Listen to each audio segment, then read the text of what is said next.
Hello, my name is Eldon Matlick and I'm the professor of horn at the University of Oklahoma. This is a clinic over Pottag Etude 18 from his book Preparatory Melodies for Solo Work. The purpose of exercise 18 is threefold. One, it's looking for articulation clarity. Two, we need to make sure that we have good rhythmic stability and precision. And then three, good dynamic variances. Let's address articulation clarity first.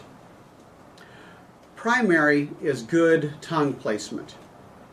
Make sure that the tongue is in a forward position. A lot of times when I work with young students, I find that their tongue position is not what they seem to think it is.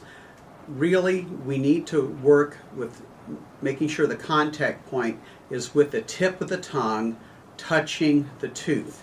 So if you take your finger up and stick your tongue forward, the point of the tongue that touches your finger, that's where it needs to touch inside the mouth, and it should touch the tooth.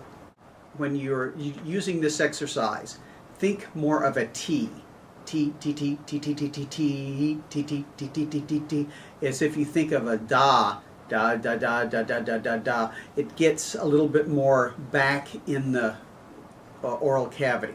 So think about a very forward pronunciation, that your notes are speaking really at the mouthpiece or into the mouthpiece rather than back here. So, one of the things that will help you on very fast, agile articulation passages such as this is slightly elevate the tongue in position, as if you're saying the syllable ah or a. So if we think of the word toe and use that tip of the tongue, toe, toe, toe, toe, toe, toe, toe, toe, toe, you'll notice that a lot of your tongue is moving, probably the greater percentage of it. If you go to ah, and go ta ta ta ta ta ta ta ta, that's a little less motion.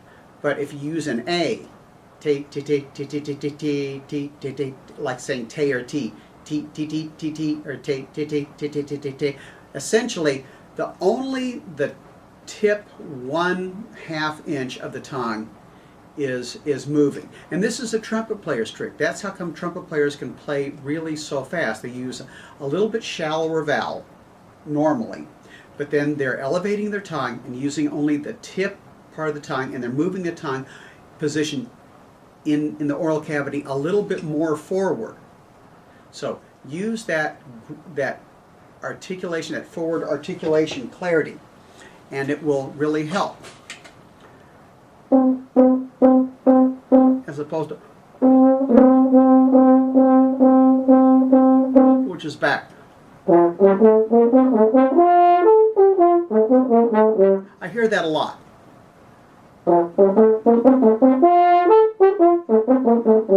Yeah, very forward.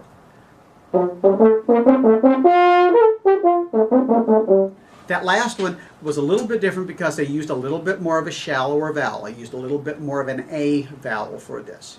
So find out what works for you, but at the same time, make sure that it is a more forward tongue and you're working with the tip 1/4 inch to a 1/2 inch of the tongue. Get a metronome and set it at a comfortable tempo. For right now, I'm going to set it about 90. And we're going to vocalize the pattern with the metronome. And the way we do this is either tongue or blow an air pattern such as this.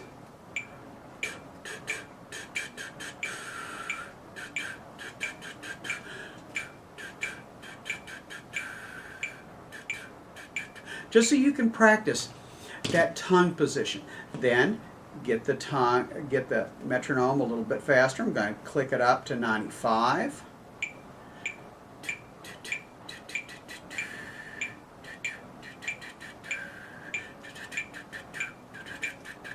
I like, for performance purposes, a tempo around 112.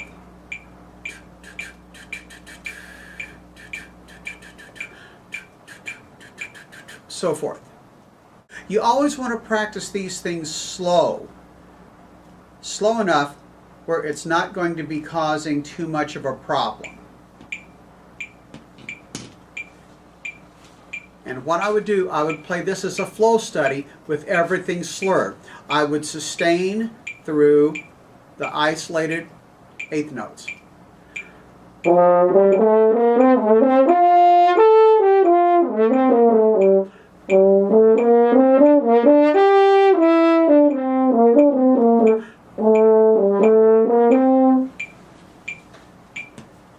Now I'm going to bump it up just a little bit higher.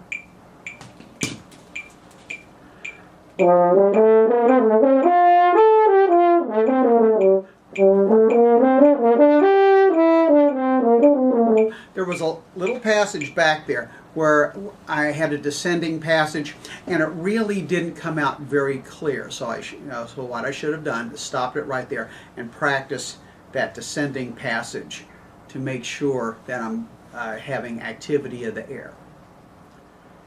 Get the feeling when you're playing that the air is in continuous motion, as when you're slurring. Then the tongue slices through this never-ending airstream.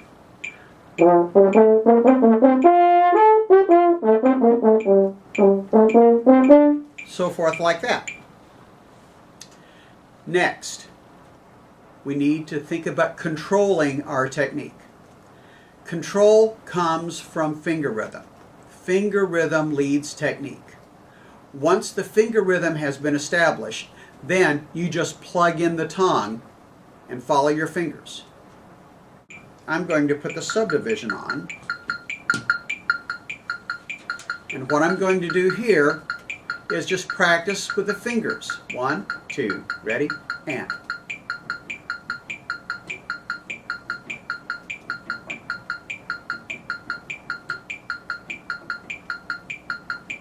I didn't know if you could see that or not, but I was moving my fingers right along with the clicks. If it's easier to do it when blowing an air pattern, you could do that too. In other words, by tonguing, going. That way, you can get rhythm on the passages where you stay on the same fingering. So if here's the tempo.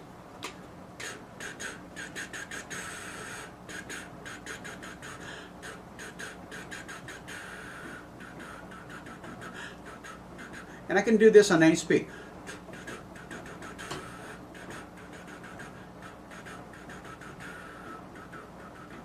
Okay, right then I was a little bit too fast. I had a little bit of a hesitation there on my fingers. But then, if you find that, then just slow it down just a little bit. Pick a tempo that you can go through this error-free with a metronome.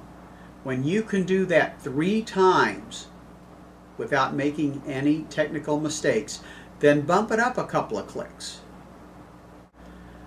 One of the things that you will need to do with this exercise, as well as in your normal playing, is define your dynamics. A lot of times people play with a very narrow or almost non-existent dynamic span, where instead of having a dynamic range of 5 or 6 dynamics, they're only using really 3. So what I would suggest with this, if you look, we have a mezzo forte, a forte, and then we have a piano. And remember, piano is 2 dynamics lower than mezzo forte. Then we have a pianissimo. So on a comfortable note, play the softest controllable note that you can.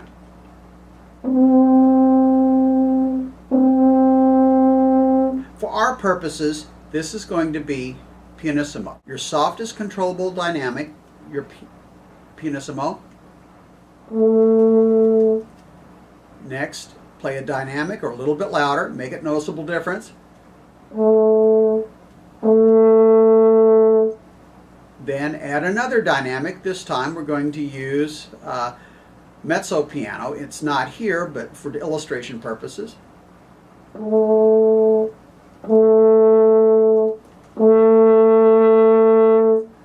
And then we have mezzo forte.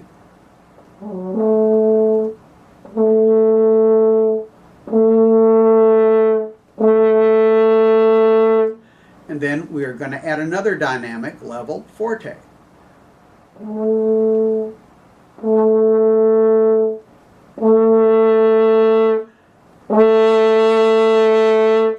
And then we're going to go to fortissimo. So we have piano, rather pianissimo, piano, mezzo piano, mezzo forte, and forte. 5 dynamic levels. Make sure that they're all different. I'll get that again. Yeah.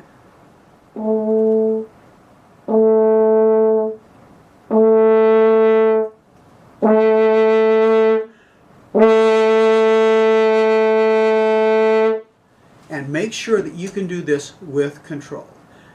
Dynamic variances, very important in this. Finally, when we play soft, soft dynamics need air. We don't want to squeeze soft dynamics out like we sometimes want to squeeze the upper notes out. Let the air do the control. So we never want to squeeze or ration the air with our lip in either extreme dynamic ranges or in extreme playing ranges as well. So, a lot to think about in this, and let's hear what this sounds like.